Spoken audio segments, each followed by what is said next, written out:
नमस्कार and welcome back to अपना classroom. दोस्तों, जैसा कि आप जान रहे हैं कि आपकी परीक्षा की जो डेट है वो 2 मई हो गई है। लगभग जो अभी न्यूज़पेपर से आ रहे हैं उसके अनुसार। तो इस प्रकार से क्या होता है कि आपकी तैयारी को और स्पीड देनी होगी और ज़्यादा से ज़्यादा पढ़ाई करनी होगी। पढ़ाई करने से तात्पर्य मेरा ये है कि सेकंड पेपर को आप ऐसे पढ़ें कि सेकंड पेपर से कोई भी प्रश्न ना छूटे, क्योंकि इस बार प्रश्न पत्र 1 और प्रश्न पत्र 2 दोनों मिला के काउंटिंग होगी। तो चलते हैं आज हम अपने नेक्स्ट सेशन में। जो भी दोस्त देख रहे हैं पूरा वीडियो को देखें, और क्योंकि जो अभी का टॉपिक है धरातलीय स्वरूप बहुत ही इम्पोर्टेंट टॉपिक है। और इस सेशन में मैं जिस बारे में बात करूंगा यह समझने का बहुत ज़्यादा जरूरी है, क्योंकि यहाँ से समझ डेवलप होती है और पूरी ज्योग्राफी इसी पर आधारित है। झारखंड की ज्योग्राफी यानी कि झारखंड की भूगोल में अगर हम अपना प्रारंभिक परीक्षा के सिलेबस को देखें तो बहुत ज़्यादा तो डिटेल नहीं दिया हुआ है, परंतु उसमें लिखा हुआ है जंगल नदी पहाड़ पर्वत खान खनिज इत्यादि। तो इसमें क्या हो जाता है कि इस प्रकार से आप कंफ्यूजन में आ जाते हैं कि हमें पढ़ना क्या है। तो पढ़ना आपको झारखंड की पूरी ज्योग्राफी ही है। तो झारखंड की पूरी ज्योग्राफी पढ़ने के लिए आपको यहाँ का धरातलीय स्वरूप को जानना अत्यंत आवश्यक है। अगर आप धरातलीय स्वरूप को नहीं जानेंगे तो आप उन प्रश्नों को नहीं पकड़ पाएंगे जिन प्रश्नों का सोर्स यहाँ से है। तो मैं ऐसा देखा हूँ, बहुत सारे एजुकेटर्स या यूट्यूबर्स जिसे बोलते हैं, वे लोग पढ़ा रहे हैं। देखिए, किसी के बारे में मैं टिप्पणी नहीं कर रहा हूँ, वो पढ़ा जरूर रहे हैं, परंतु क्या पढ़ा रहे हैं यह आप खुद वीडियो देख के पता कर सकते हैं। यहाँ पर आपको सटीक विश्लेषण मिलेगी। और ये चीज़ है कि जो बातें मैं बताऊंगा या इस क्लास में जो बातें होंगी उसमें अगर आप पूरी तरह से देखेंगे तो और पूरा वीडियो को देखेंगे तो आपको समझ में आ जाएगी कि झारखंड में जितने भी वीडियोज बने झारखंड से संबंधित, इससे बेहतर वीडियो कहीं नहीं बने। तो मैं अपना तारीफ न करते हुए आपको ले चलता हूँ जो झारखंड का भौतिक स्वरूप है उस स्वरूप के बारे में, और जो यहाँ का धरातलीय स्वरूप है यानी कि ऊपरी जो आवरण है उस बारे में। पूरा वीडियो को देखें, लाइक करें, सब्सक्राइब करें, और किसी भी प्रकार के प्रश्न हो तो कमेंट बॉक्स में वो लिखें। और हम जैसा कि आज देख रहे हैं ब्लैंक है, खाली है, क्योंकि इसमें मुझे लिख के समझाना पड़ेगा, इसलिए थोड़ा टाइम अगर लगे लिखने में तो वेट करें, क्योंकि जो लिखा हुआ है इसमें इतने टर्म्स हैं और इतने चीज़ें हैं कि एक बोर्ड में इसे लिखा नहीं जा सकता है। उसके लिए बार बार हमें मिटाना पड़ेगा और लिखना पड़ेगा, तो आपका उसमें डिले हो जाएगी। यहाँ पर मैं उस डिले को से बचने के लिए डायरेक्ट मुख्य बिंदु जो है उसे मैं लिखूंगा। तो स्टार्ट करते हैं झारखंड का भौतिक विभाजन या झारखंड का जो स्वरूप है धरातलीय स्वरूप, उस बारे में बात करते हैं। आप लोग सभी जानते हैं झारखंड एक पठारी क्षेत्र है और यह भारत के जो प्रायद्वीपीय पठार है उसके पूर्वी भाग में स्थित है। तो धरातल के ऊपरी भाग में जो स्थित उच्चावच होते हैं, धरातल के ऊपरी भाग में जो स्थित उच्चावच होते हैं उसी को ही हम भौतिक संरचना कहते हैं, यानी कि धरातलीय स्वरूप कहते हैं। इसमें क्या होता है, कहीं पर पहाड़ है, कहीं पर पत्थर है, कहीं पर पठार है, कहीं पर नदियां हैं, उस आधार पर कहीं पर मैदाने हैं। इसी आधार पर हम हमारे भौतिक जो विभाजन है उसे करते हैं। और इसी आधार को देखते हुए जो हमारे यहाँ के झारखंड के जो सोर्स है और जो यहाँ के भौतिक आवरण है उसके अनुसार इसे पठार या त्रिस्तरीय पठार का रूप में पहचान किया गया है। और इसमें मुख्य रूप से जो क्षेत्र आते हैं वह पाट पठार, रांची का पठार, हजारीबाग का पठार और कोडरमा का पठार जो है वह आते हैं। इन सभी पठारों की अगर औसत ऊंचाई बोले तो 760 मीटर है झारखंड में। झारखंड में पठारों की औसत ऊंचाई कोई ज़्यादा कोई कम होगा। तो इस प्रकार से औसत ऊंचाई की नाप की गई है और औसत ऊंचाई अगर कहीं पूछा जाए तो वह होता है 760 मीटर।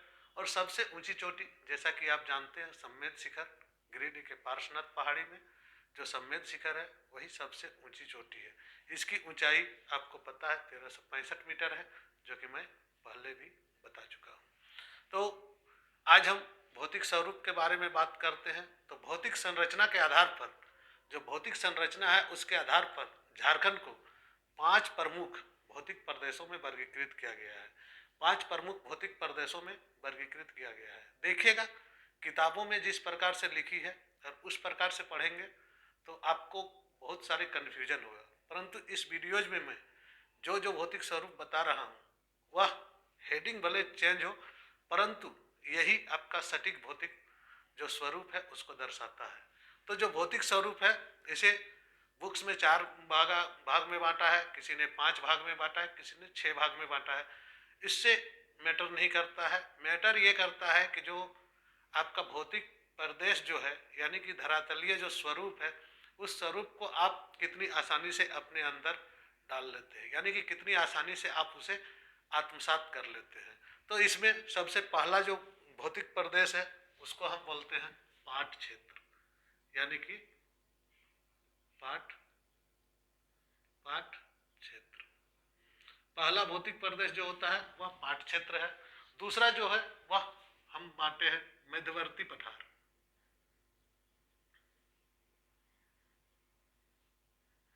मध्यवर्ती पठार यानी कि मध्यवर्ती पठार ये वाला जो हिस्सा होता है, यहाँ पर देखेंगे ये वाला हिस्सा मध्यवर्ती पठार का गिनती में आता है। इसे ही रांची या हजारीबाग का पठार भी कहते हैं। कहीं कहीं यहाँ लिखा हुआ मिलेगा आपका रांची या हजारीबाग का पठार, रांची या हजारीबाग का पठार, ठीक है। इसके पश्चात जो 3 नंबर में आता है उसे हम बाह्य पठार कहते हैं, यानी कि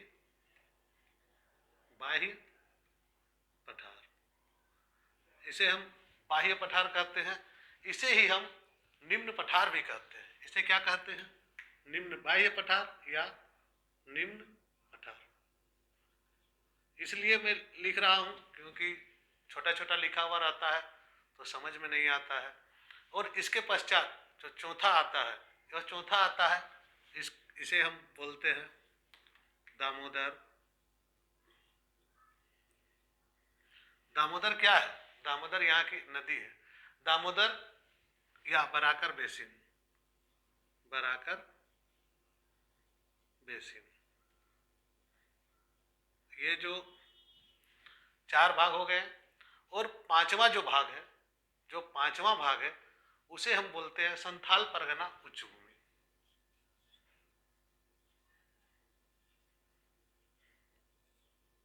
संथाल परगना उच्च भूमि। इसे एक और नाम से जाना जाता है, उस नाम के बारे में मैं आपको बताता हूं। या इसे 2 भागों में ऐसे समझ सकते हैं कि इसे 2 भागों में बांटा गया है, उच्च भूमि, संथाल परगना उच्च भूमि और अपर्दित भूमि। और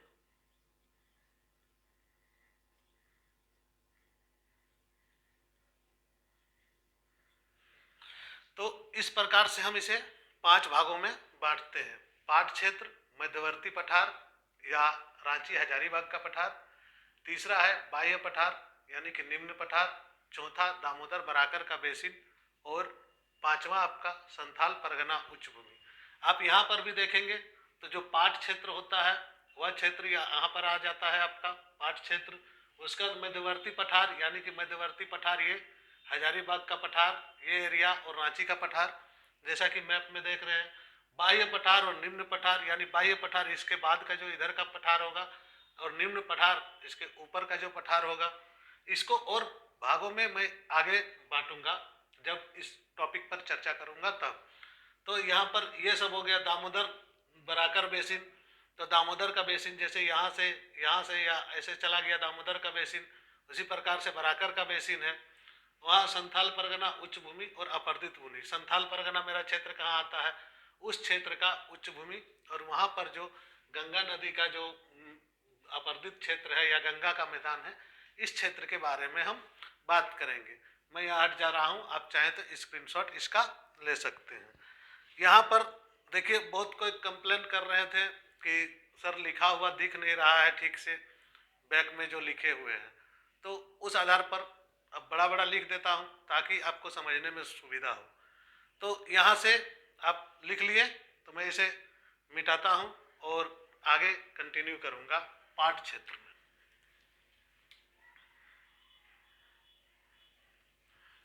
यहाँ से मैं चलता हूँ पाठ क्षेत्र में। देखिए, पहले ज्योग्राफी की समझ होनी चाहिए, सिर्फ पढ़ाई करने से नहीं होगी, इसलिए समझ होनी चाहिए।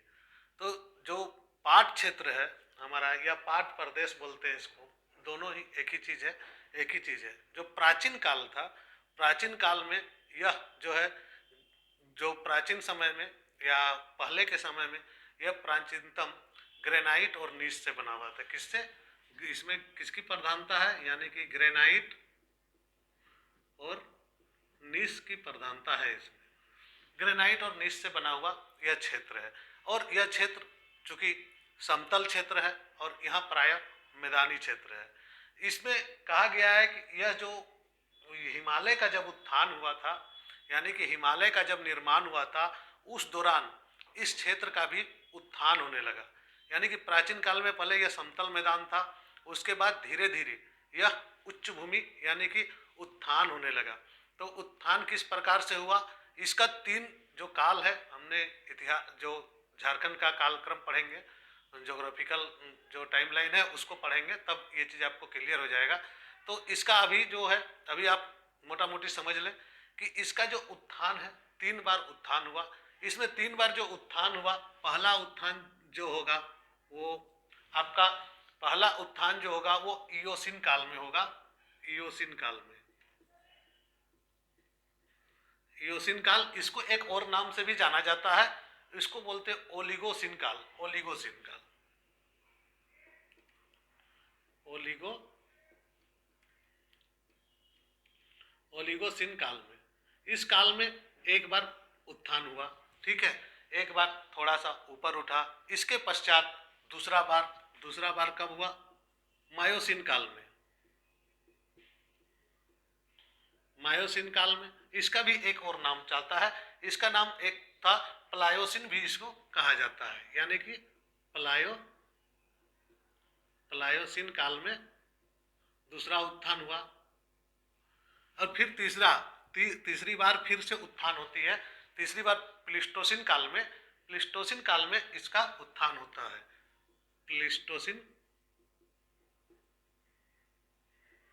प्लीस्टोसिन काल में भी इसका उत्थान होता है, और प्लीस्टोसिन काल में जो उत्थान होता है उसके पश्चात जो है उत्थान रुक जाता है, और इस प्रकार से इस पठार का निर्माण होता है। यानी कि रांची का पठार या हजारीबाग का पठार जो है, जो पठारी भाग है, उसका उत्थान इस प्रकार से 3 बार होता है। और इस प्रकार जो उत्थान होता है, इस उत्थान के द्वारा यहाँ पर 1100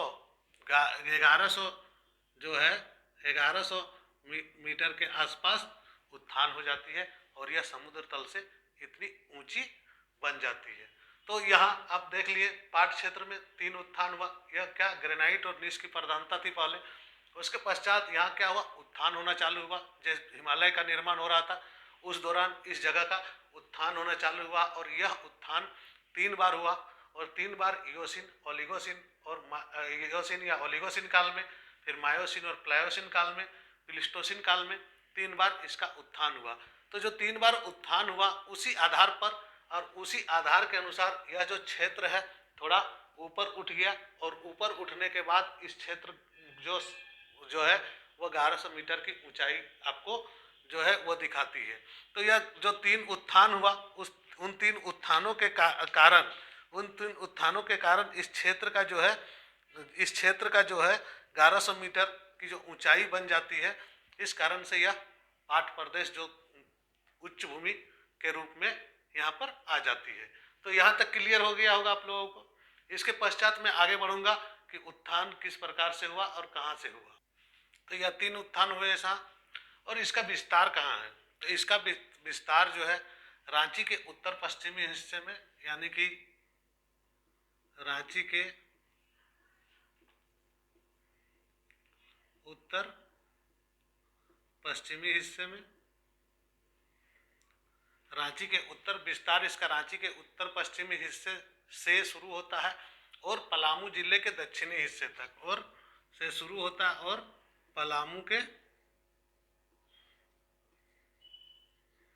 दक्षिणी हिस्सा तक यह जाता है। यानी कि जो पाट प्रदेश है इसका सीमा हो गया रांची के उत्तर पश्चिमी से पलामू के दक्षिणी भाग तक। इसका आकार किस प्रकार का है? इसका आकार आपका त्रिभुजाकार है। जो पाट प्रदेश है इसका आकार क्या है? इसका आकार त्रिभुजाकार है। देखिए यहाँ पर ध्यान देंगे, यह जो त्रिभुजाकार आकार है यही पाट क्षेत्र कहलाता है। यहाँ पर रांची का पठार भी है और जो हमने बोला आपका पलामू का दक्षिणी क्षेत्र पड़ता है, वह पलामू का दक्षिणी क्षेत्र में भी यह सटा हुआ है। तो यहाँ तक आपको क्लियर हो जाना चाहिए, दिमाग में बैठ जाना चाहिए। तो इसमें जो टर्म है इन टर्मों को हम समझेंगे। इसकी जो ऊपरी भाग है, ऊपरी भाग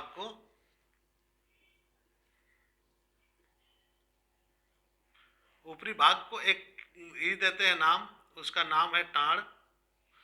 इसका जो ऊपरी भाग होता है उसको टाड़ कहा जाता है। और जो निचला भाग है, निचला भाग को दोन कहा जाता है। क्या कहा जाता है? दोन कहा जाता है। यानी कि ऊपरी भाग को टाड़ और निचले भाग को दोन कहा जाता है।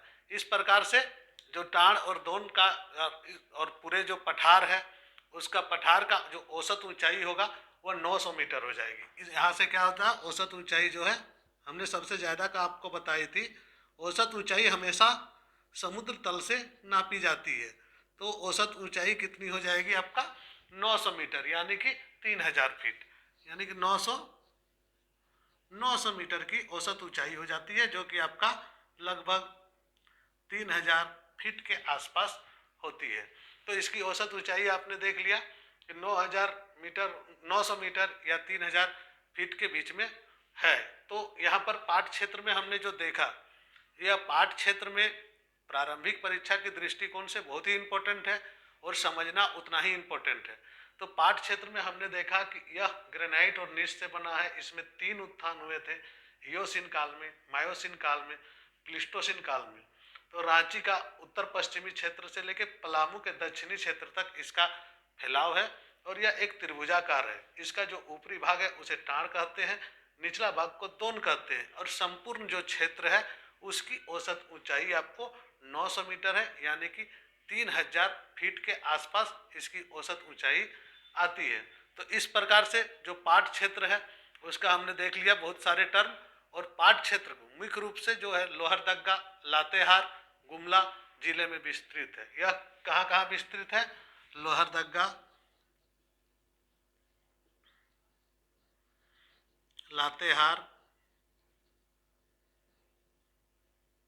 गुमला, इन 3 जिलों में इसका विस्तार सर्वाधिक है।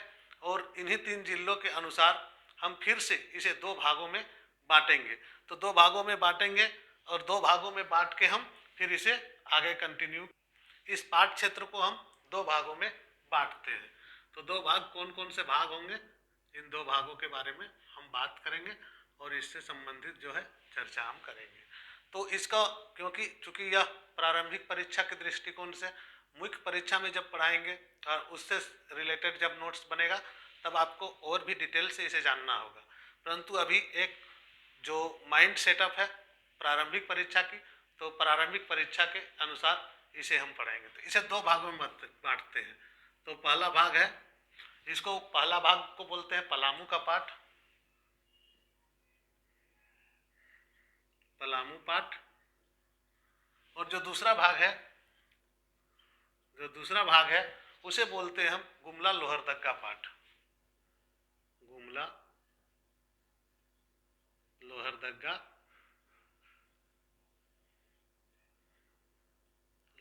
पाठ। इसे हम 2 भागों में पाठ क्षेत्र को बांट देते हैं। और इस प्रकार से जो इसके अंतर्गत कौन कौन सा पाठ क्षेत्र आता है उस बारे में। तो पहले पलामू पाठ क्षेत्र में जानते हैं। पलामू पाठ क्षेत्र में आता है नेतरहाट, नेतरहाट पाठ। पलामू पाठ क्षेत्र में नेतरहाट पाठ, जोड़ा डूमर पाठ। इसे याद रखना पड़ेगा दोस्तों, क्योंकि इसको पार करना है जेपीएससी को, तो इन सब चीज़ों को अगर याद नहीं रखेंगे तो दिक्कत हो जाएगा। तीसरा हो गया जमीरा पाठ, और चौथा हो जाएगा आपको जवाहर पाठ, जवाहर पाठ। तो इस प्रकार से जो पलामू पाठ है वो 3 भागों में आपका विभाजित है। तो लोहरदग्गा पाठ, लोहरदग्गा पाठ 5 भागों में विभाजित है। तो उसका जो पाठ क्षेत्र है उसमें क्या क्या आता है वो हम देखेंगे। पहला आता है उसका महुआ पाठ, इसको बोलते हैं हम महुआ पाठ। दूसरा जो क्षेत्र आता है वह है पाखर पाठ, पाखर पाठ। थोड़ा डिटेल जा रहे हैं इसलिए कि आपको कहीं समस्या ना हो। वो यूट्यूबर वाला पढ़ाई करने से कोई फायदा नहीं है, यहाँ पूरी पढ़ाई कीजिए ताकि कहीं फंसे नहीं। उसके बाद पाखर पाठ के बाद आता है दुधिया पाठ, संपूर्ण जानकारी बहुत ही काम की है। लालमटिया पाठ,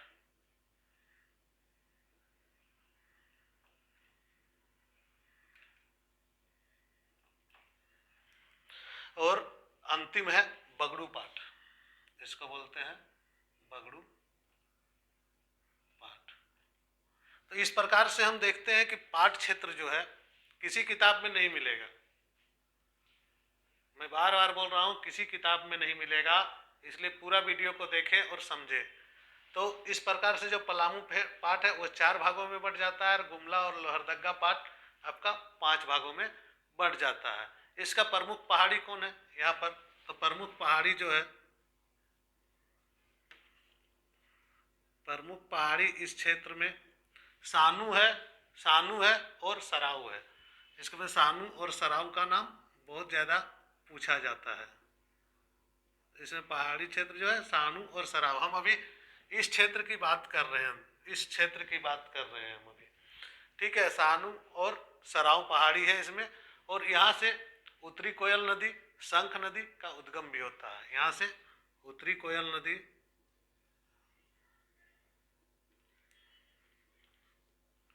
और शंख नदी का उद्गम होता है। तो यहाँ तक आप, हमको लगता है, समझ गए होंगे पाठ क्षेत्र का। और अगर नहीं समझे हैं तो फिर से इसे बार बार देखें, क्लियर हो जाएगी। और कहीं समस्या हो तो कमेंट बॉक्स पर कमेंट करें। देखिए, कंप्लीट अध्ययन जब तक आप नहीं करेंगे तब तक आपको पूरी तरह से इसको जानना बहुत ही जरूरी है। और इसको नहीं जानेंगे तो झारखंड का पूरा ज्योग्राफी को जानना बेहद मुश्किल हो जाएगा।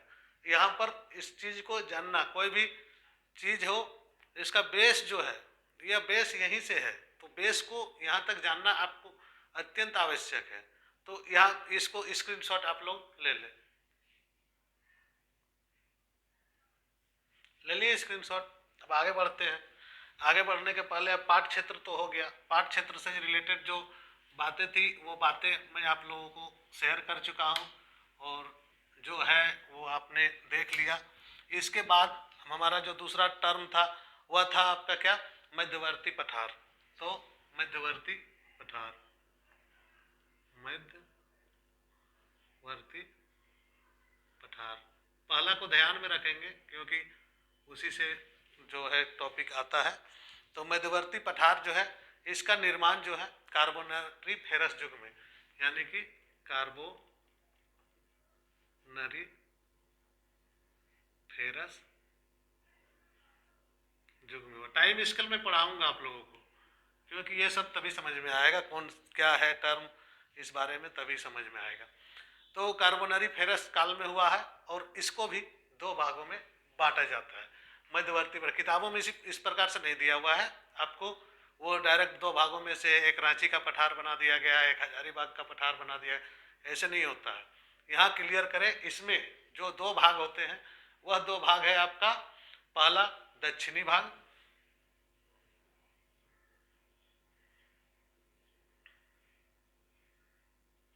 दक्षिणी भाग, और एक हो गया आपका उत्तरी या ऊपरी भाग, उत्तरी ऑब्लिक ऊपरी भाग। और जो दक्षिणी भाग है, यहाँ आता है आपका रांची का पठार, यहाँ आता है आपका रांची का पठार। दक्षिणी भाग में आपका क्या है, रांची का पठार, और उत्तरी या ऊपरी भाग में आपका कौन सा है, तो हजारीबाग का पठार। यहाँ कौन सा है, हजारीबाग का पठार।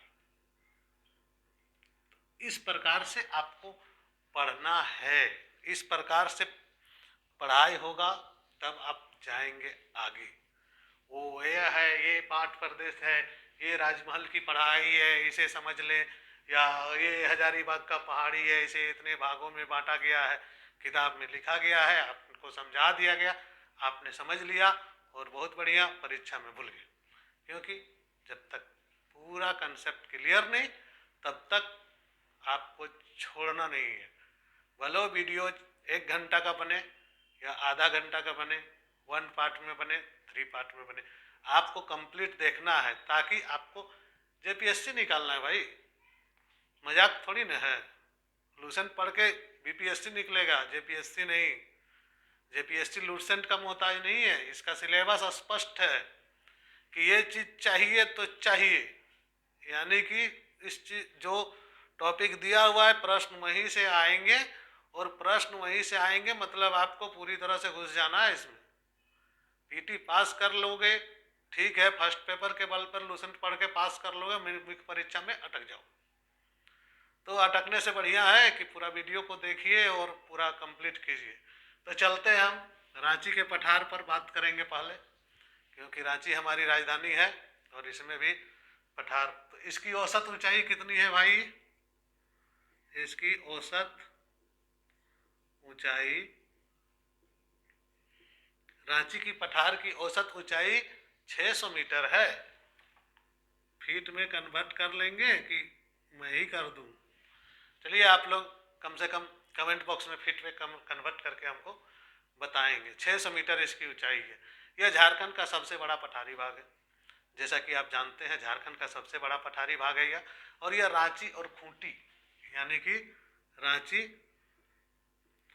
और खूंटी, और खूंटी में, रांची और खूंटी जो है हमारा जिला, उसी के बीच में यह सबसे ज़्यादा विस्तृत पाया जाता है। सिर्फ फैला हुआ नहीं बोल रहा हूँ मैं, सबसे ज़्यादा विस्तृत पाया जाता है। इसमें 3 भौतिक संरचना है। इसकी जो रांची की पठार है, इसकी 3 भौतिक संरचना है। तो ये भौतिक संरचना क्या है, उस भौतिक संरचनाओं के बारे में जानेंगे। तो पहला भौतिक संरचना है, इसको टाढ़ भूमि कहते हैं। पहला भौतिक संरचना इसमें आता है टाढ़ भूमि। तो टाढ़ भूमि किसे कहते हैं, टाढ़ भूमि किसे कहते हैं, जहाँ पर लोग बहुत ज़्यादा निवास करते हैं। टाढ़ होगा, टाढ़ मतलब हम लोग देहाती भाषा में, खोरठा भाषा में टाढ़ मतलब मैदान होता है, और मैदानी भागों में घर ज़्यादा बनता है, क्योंकि वहाँ निवास आसानी होती है, भूकंप नहीं आता है, फिसलन नहीं होता है, चढ़ने में आसानी होता है, यातायात में आसानी होता है। बहुत सारे टर्म्स है जिसके कारण लोग मैदानी भागों में रहना पसंद करता है। सबसे बड़ा संसाधन है कि यातायात और जल स्रोत यहाँ पर नज़दीक होता है। तो यह सबसे घना बसा हुआ है। टाढ़ भूमि क्या है, घना बसा हुआ यानी घनी आबादी क्षेत्र है। दूसरा है इसका दोन भूमि, जो है दोन भूमि। दोन अभी हमने थोड़ा देर पहले ही चर्चा की थी पहला पाठ में, तो पाठ क्षेत्र में भी। तो दोन भूमि है। दोन भूमि मुख्य रूप से कृषि के लिए बहुत उपयुक्त होता है, खास करके धान की खेती के लिए। तो यहाँ पर धान की खेती लिख देंगे, क्या है, धान की खेती होती है बहुत ज़्यादा इस क्षेत्र में, धान की खेती होती है। इसके पश्चात तो तीसरा है वह टुंगरी, ई टुंगरी, यू टुंगरी वाला टुंगरी, या इसको और एक नाम बताते हैं हम, टोंगरी, टुंगरी या टुंगरी। वो खोरटा वाला गाना है ना, ये टुंगरी वो टुंगरी वाला, वही टुंगरी। तो यह क्या होता है, एक छोटा सा पहाड़ी नुमा, यानी कि पठार का थोड़ा सा ऊंचा भाग, यानी कि छोटा छोटा पहाड़ी नुमा होता है। जैसे टैगोर हिल्स है रांची में हमारा, उसी प्रकार का पहाड़ी जो होता है, उस प्रकार का पहाड़ी नुमा यहाँ बहुत जगह है उस प्रकार का। ऐसा नहीं, एग्जाम्पल के तौर पर मैंने बोला टैगोर हिल। तो इसमें दो तरह का होता है, एक तो कभी कभी उसके ऊपर में पौधे होते हैं बहुत ज़्यादा, नहीं तो उसमें सिर्फ पत्थर ही दिखते हैं। अब रांची जाते हुए ट्रेन से जब आप रांची प्रवेश करते हैं, यानी कि धनबाद से अगर रांची जाते हैं या किसी और जगह से आप रांची जाते हैं, और या तो रांची से आते हैं कहीं और जाने के लिए, तो आप देखेंगे कि बहुत सारे इस प्रकार का टुंगरी आपको मिल जाएंगे। वो पहाड़ नहीं है, वह टुंगरी ही है।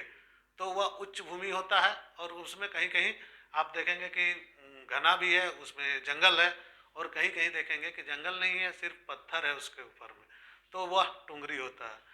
तो रांची का जो पठार है, जो दक्षिणी भाग हो गया आपका मध्यवर्ती पठार का, तो रांची का जो पठार है, इसका उत्तर पूर्वी छोर जो है, उत्तर पूर्वी छोर यानी कि रांची के पठार का जो उत्तर पूर्वी छोर है, यानी कि ये छोर जो है वो थोड़ा अपेक्षाकृत चौड़ा है, अपेक्षाकृत चौड़ा है। और जो है यहाँ पर बहुत ही जो बल विहीन बोलते हैं उसको, बल विहीन है, यानी कि वह क्षेत्र थोड़ा सा सटा हुआ है। यह क्षेत्र जो है बंगाल के मैदान से जाके मिल जाता है, यानी कि बंगाल का जो एरिया है यहाँ पर देखिए वो आके मिलता है, यानी कि अपेक्षाकृत चौड़ाई है, अपेक्षाकृत चौड़ाई है, परंतु बंगाल का एरिया से, बंगाल के मैदानी क्षेत्र है वहाँ से जाकर मिल जाता है। और इसमें इसमें जो है ना, इस जो क्षेत्र को जो मिलता है ना, उसको मोरवान क्षेत्र कहते हैं। क्या क्षेत्र कहते हैं?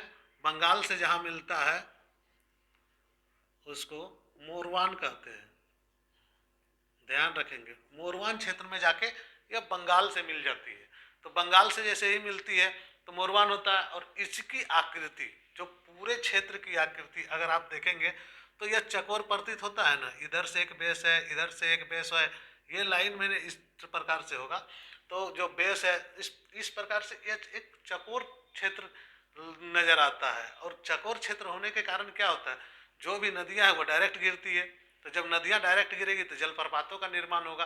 तो इस क्षेत्र में बहुत ही बढ़िया बढ़िया जलप्रपात है। कौन कौन? तो बूढ़ा घाघ, बूढ़ा घाघ सबसे ऊंची जलप्रपात है भाई, बूढ़ा घाघ, लोधी घाघ, लोधा घाघ, लोधा घाघ हो गया, हुंडरू हो गया, कौन सी? हुंडरू हो गया, हुंडरू जलप्रपात, गौतम धारा,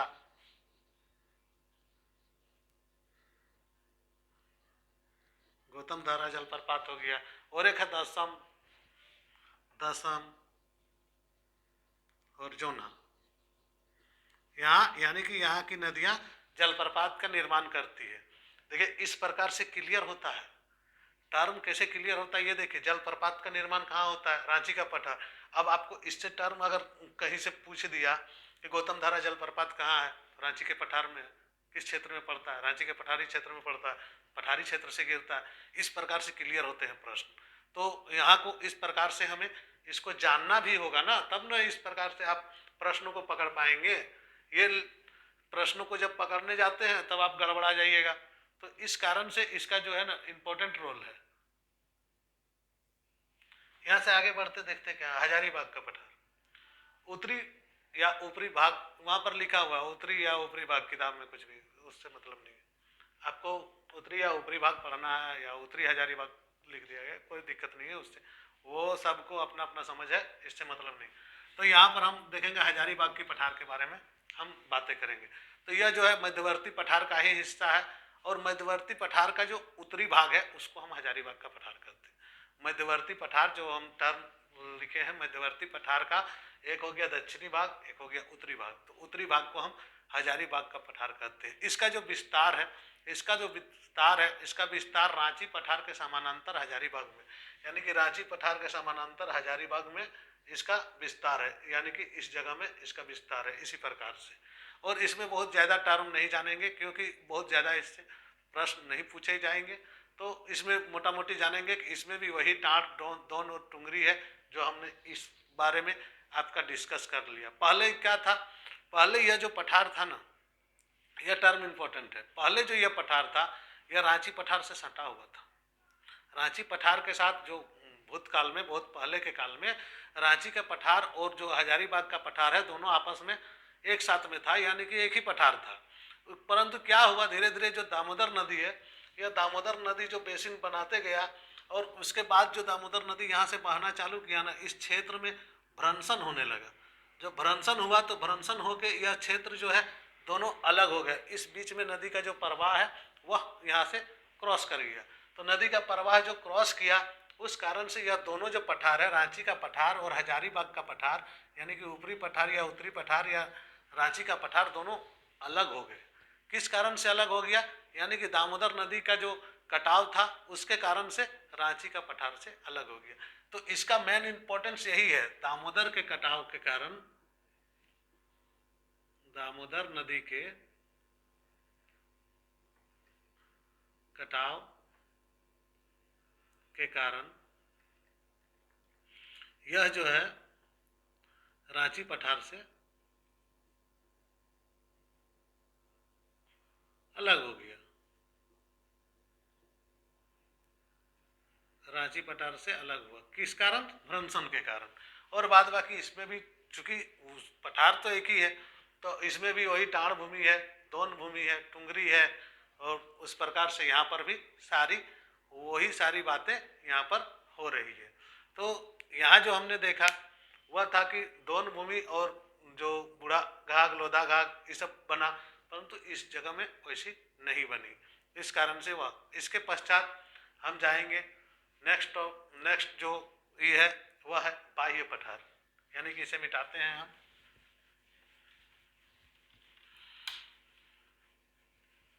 कमेंट करके बताइएगा कि वो लिखा हुआ अच्छा लगता है या इस प्रकार से समझाने में अच्छा लगता है, तो मैं उसी प्रकार का क्लासेस आप लोगों का कंटिन्यू कराऊंगा। इसे बोलते हैं बाह्य पठार। तो बाह्य पठार क्षेत्र का मैं बात करूंगा, तो कमेंट करेंगे, कमेंट करके हमें बताएंगे कि कैसा है। तो बाह्य पठार जो है वो मध्यवर्ती पठार के बाहर, परंतु दामोदर नदी के कटाव के कारण जो वो अलग हो गया था, उस कारण से जो हजारीबाग का पठार हुआ उसके उत्तर, हजारीबाग के पठार के उत्तर और रांची पठार के दक्षिण जो भाग है उसको हम बाह्य पठार कहते हैं। यानी कि हजारीबाग के पठार के उत्तर, हजारीबाग पठार के उत्तर और रांची पठार के दक्षिणी भाग को हम बाह्य पठार कहते हैं। यानी कि ये वाला क्षेत्र जो है वह बाह्य पठार कहलाता है। इसकी औसत ऊंचाई 300 से 600 मीटर है। इसकी औसत ऊंचाई जो है 300 से 600 मीटर है। इसको हम दो भागों में बांटते हैं। जो बाह्य पठार है यह दो भागों में विभाजित किया जाता है। तो इसे इसलिए विभाजन करके पढ़ने ताकि आपको कोई भी चीज़ छूटे नहीं। इसे दो भागों में विभाजित किया जाता है और इसको निचला पठार भी कहते हैं, ध्यान रखेंगे, निम्न या निचला पठार भी कहते हैं। इसे दो भागों में विभाजित करते हैं। इसका पहला भाग जो है, पहला भाग का नाम है उत्तरी बाह्य पठार,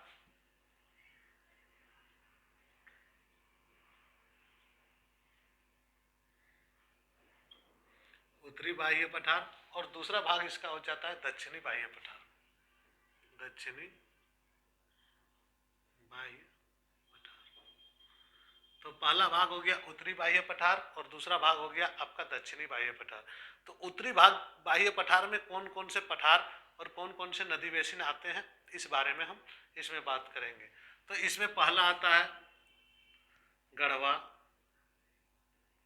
उच्च भूमि।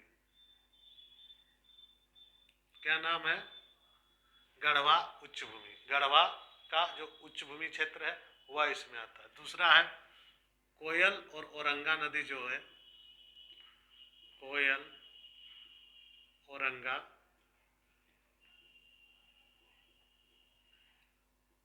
कोयल औरंगा बेसिन इसको बोलते हैं, कोयल औरंगा बेसिन। तीसरा जो है वह है छतरपुर, छतरपुर का मैदान। तीसरा क्या है, छतरपुर का मैदान। इसमें आ जाता है छतरपुर का मैदान। जो चौथा है, जो चौथा है वह है आपका चतरा का पठार।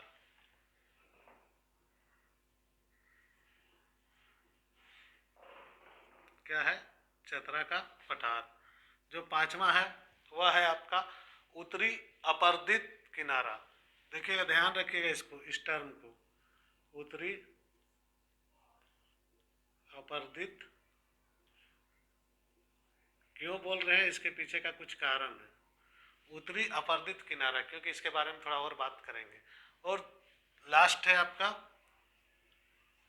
दक्षिणी या कोडरमा गिरिडीह पठार।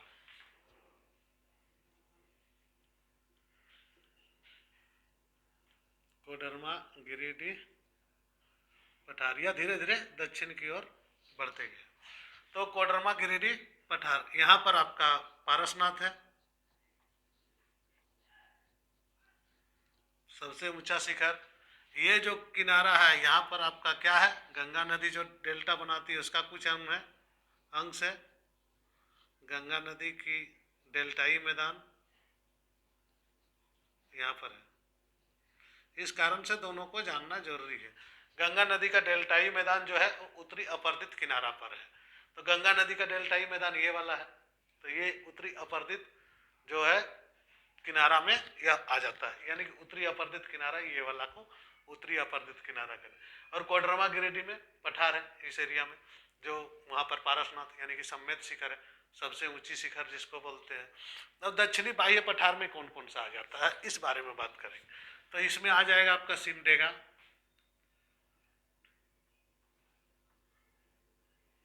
सिमडेगा का पठार। दूसरा आएगा आपका, देखिए लिखते जा रहा हूं, आप भी लिखेंगे, शंख बेसिन, शंख नदी बेसिन बोल सकते हैं हम उसे, या शंख बेसिन, शंख बेसिन। सिमडेगा का पठार, शंख बेसिन, दक्षिणी कोयल बेसिन, दक्षिणी कोयल बेसिन, क्योंकि यहाँ उत्तरी कोयल औरंगा जो हम कर चुके हैं। दक्षिणी कोयल बेसिन, धारवाड़ प्रदेश,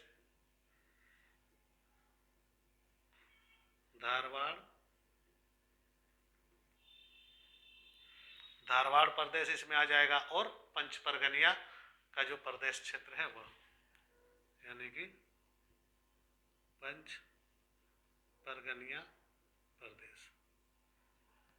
यह आपका प्रदेश दक्षिणी बाह्य पठार में आ जाता है। यानी कि बाह्य पठार का इतना सारा जो है टर्म आपको दिमाग में रखना है।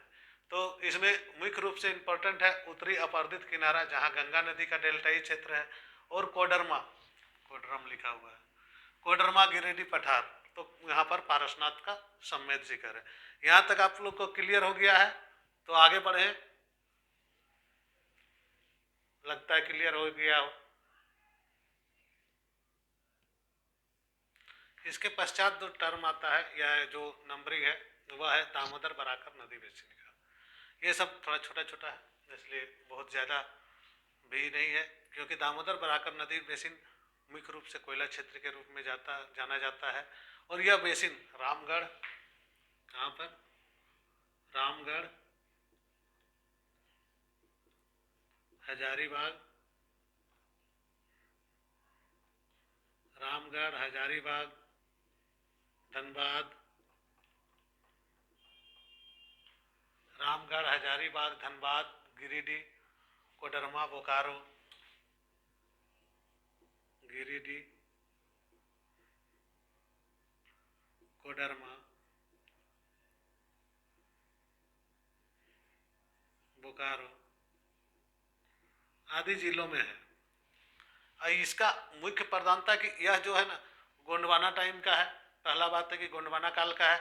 और यहाँ जो कोयला का निक्षेप, यानी कि कोयला जो है यहाँ पर काला हीरा जो है उसका निक्षेप इस नदी के नीचे में भरा हुआ है, यानी कि काला हीरा का खान यहाँ पर पड़ा हुआ है, ये जो कोयला है नीचे से। और यहाँ पर अनेक कोलियरी है, यहाँ पर BCCL, CCL और बहुत सारी कंपनियां, टाटा वगैरह जो है उत्खनन करती है। यहाँ से यहाँ का कोयला का सप्लाई पूरे इंडिया नहीं पूरे विश्व में होता है। तो यह दामोदर बराकर नदी बेसिन का मुख्य जो ये है एरिया है, इसे जानना है। रामगढ़, ये दामोदर बेसिन है, देखेंगे ये दामोदर बेसिन है। इसका इस क्षेत्र में बहुत सारे जो जिले पड़ते हैं वह रामगढ़, हजारीबाग, धनबाद, गिरिडीह, कोडरमा, बोकारो आदि हैं। और इस क्षेत्र में कोयले की प्राथमिकता के कारण इस क्षेत्र को हम जानते हैं। तो कोयले की प्राथमिकता यहाँ पर बहुत ही ज़्यादा है। यहाँ के जो भूमि है, यहाँ पर कोल की जो मात्रा है वह कोकिंग कोल जिसको बोलते हैं उसकी मात्रा भरी पड़ी है। और यही कोकिंग कोल का यहाँ उत्खनन होता है। और बाद बाकी आप गैंग्स ऑफ वासेपुर में देखें क्या होता है, तो वो सब चीज़ यहाँ पर होता है। यहाँ पर आगे देखेंगे इसके पश्चात जो टर्म है वह है, नेक्स्ट बात है वह है संथाल परगना उच्च भूमि और अपर्दित क्षेत्र। तो उच्च भूमि मतलब क्या है, आपके किताबों में लिखा हुआ है राजमहल की पहाड़ियाँ। राजमहल की पहाड़ियाँ, खैर कोई बात नहीं, एक ही चीज़ है। राजमहल की पहाड़ियाँ, तो इसका निर्माण कब होता है? जुरासिक काल में इसका निर्माण हुआ है। किस काल में? जुरासिक पार्क नहीं भाई, जुरासिक काल। काल विभाजन देखिएगा बहुत ही सटीक होगा, क्योंकि प्रारंभिक परीक्षा में, मुख्य परीक्षा में, इसलिए मैं उसका वीडियो नहीं बना, परंतु इसको समझने के लिए आपका काल विभाजन देखना बहुत जरूरी है। तो इसमें जो है असमान नदी घाटियों का वितरण है और मैदानी क्षेत्र है, यानी कि यह कुल मिलाकर जो है नदी घाटी और मैदानी क्षेत्र से मिलकर बना है। और इसका औसतन ऊंचाई, जो औसत ऊंचाई है 150 से 300 मीटर है। औसत ऊंचाई कितना है? 150 से 300 मीटर की औसत ऊंचाई है। औसत ऊंचाई है 150 से 300 मीटर की औसत ऊंचाई वाला क्षेत्र है। विस्तार इसका दुमका, देवघर, पाकुड़, विस्तार इसका जो है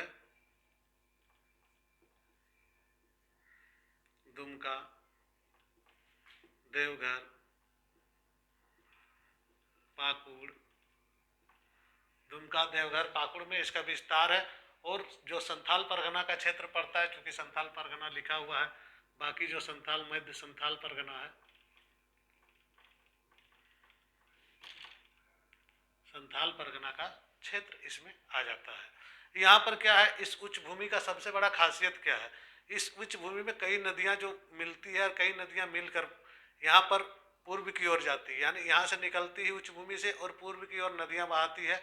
जैसे कि राजमहल की पहाड़ी के नीचे यह जाके अवसादों को जमा करती है। अवसादों को जमा करने के कारण यहाँ जलोढ़ मिट्टी का जो है भराव हो जाता है। और जलोढ़ मिट्टी जानते हैं आप, उपजाऊ मिट्टी की श्रेणी में आता है। और यहाँ जो है उपजाऊ मिट्टी की प्राथमिकता है। इसी क्षेत्र में आपको दुधवा, महेशपुर और शिकारीपाड़ा जैसे मतलब कृषि प्रधान क्षेत्र आपको मिल जाते हैं। इसके पश्चात जो आता है आपका यहाँ पर अपर्दित भूमि का जो बात होता है वह है। तो अपर्दित भूमि क्या है? अपर्दित भूमि, यह जो अपर्दित भूमि है यह आपका गोड्डा, देवघर, जामताड़ा, गोड्डा, देवघर, जामताड़ा जो अपर्दित भूमि क्षेत्र है। देखिएगा अपर्दित भूमि क्षेत्र के बारे में मैं बात कर रहा हूँ, वह गोड्डा, देवघर, जामताड़ा और दुमका में फैला हुआ है। और दुमका के क्षेत्र में यह जो है अपर्दित भूमि का जो क्षेत्र है यह फैला हुआ है। इसमें क्या है, इसका अपर्दन का मुख्य कारण क्या है? इसका अपर्दन का मुख्य कारण है जो नदियां हैं, इस क्षेत्र से बहुत सारी नदियां निकलती है और वही नदियां का जो अपर्दन है उसी के कारण इस क्षेत्र का निर्माण हुआ, इसलिए इसे अपर्दित क्षेत्र कहते हैं। यहाँ पर मुख्य रूप से अजय नदी, जो अजय नदी और मयूराक्षी नदी जो है इसमें इम्पोर्टेंट रोल निभाता है। और संथाल परगना के पूर्वी किनारे में जो मध्य गंगा का मैदान का जो पट्टी है, संथाल परगना मध्य गंगा का मैदान का जो पट्टी है, उस पट्टी में यह क्षेत्र विस्तृत पाया जाता है। तो यहाँ तक आपने जो देखा झारखंड का धरातलीय स्वरूप, यहाँ तक अगर आपको किसी प्रकार का समस्या है तो आप कमेंट कर सकते हैं, या मेरा टेलीग्राम चैनल जिसका लिंक मैं डिस्क्रिप्शन में दे दूंगा, मेरे टेलीग्राम चैनल पे उसमें नोट्स भी आपको मिल जाएंगे।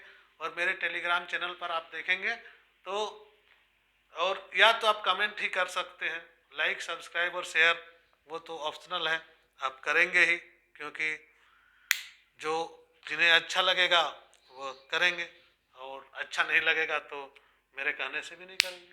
तो चलिए, आपका क्लास यहाँ पर मैं सेशन को समाप्त करता हूँ। और इस सेशन में जो इम्पोर्टेंस जो इस सेशन है, इस सेशन को आप जब परीक्षा देंगे तो आपको लगेगा कि योगी सर ने जो पढ़ाया वह वाकई में सारा काम आ गया। तो यहाँ पर और ज़्यादा कुछ नहीं बोलूँगा मैं अपने बारे में, आप सिर्फ वीडियो देखते रहें, क्लास करते रहें। जय हिंद, जोहार, धन्यवाद।